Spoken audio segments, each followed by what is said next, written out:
আপনাদের যে বাহিনী, আমাদের দেশের পুলিশ বাহিনী, আপনারা তাদের ড্রেসের কালার চেঞ্জ দেখতে পেয়েছেন। জুলাই থেকে ফেব্রুয়ারি পর্যন্ত 2026 পর্যন্ত তাদের আচরণে আমরা কোনো ধরনের পরিবর্তন এখনো পর্যন্ত লক্ষ্য করিনি।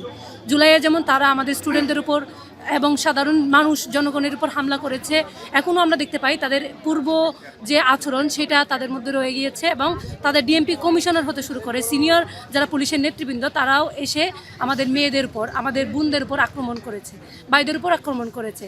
আমাদের যে মুক্তিযোদ্ধা সম্পাদক, মুক্তিযুদ্ধ গণতান্ত্রিক আন্দোলন সম্পাদক জুমা, দেখবেন তার উপর তাকে ধাক্কা হয়েছে লিটারি একটা মেয়ে হিসাবে। আর একটা মেয়ে এই পরিমাণ নির্যাতনের শিকার সেটা আমরা বাংলাদেশে দেখতে পেয়েছি।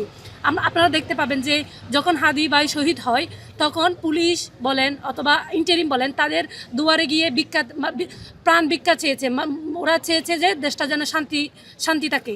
তারা তাদের শান্তির যে বার্তা সেটাতে সায় দিয়ে তারা কোনো ধরনের আন্দোলনে তারা যায়নি। এই ফলস্বরূপ 1 মাস পর যখন বাংলাদেশের সাধারণ জনগণ একটু নীরব হয়েছে, তখন দেখা যায় ইনকিলাবের উপর আবার পুলিশের হামলা হয়েছে। তারা বেশি কিছু চায়নি, তারা এখানে সরকারি চাকরির জন্য আসে নাই, তারা এখানে সরকারি কোনো সুবিধার জন্য আসেনি। তারা শুধু একটা মানুষ হত্যা হয়েছে, দিনে দুপুরে মাথায় গুলিবিদ্ধ হয়ে মারা গিয়েছে, তার হত্যার বিচারটা চেয়েছে। আমাদের যে আপনারা সরকারি বাহিনী দেখবেন, তারা যে আমাদের বোনদের উপর, ইনকিলাবের মানুষদের উপর হামলা করতে পারে, তাদের দেওয়া যে চার্জশিট, সেখানে কতটুকু বিচার নিশ্চিত হবে সেটা আপনারা ভালোভাবে জানেন। সেটা কতটুকু সুন্দর এবং সবার যারা এই হত্যার পিছনে দায়ী তাদেরকে তাদের বিচার কতটুকু চাওয়া হবে এই চার্জশিটের মাধ্যমে, সেটা দেশের মানুষ এবং ইনকিলাবের জনতা বুঝে গিয়েছে।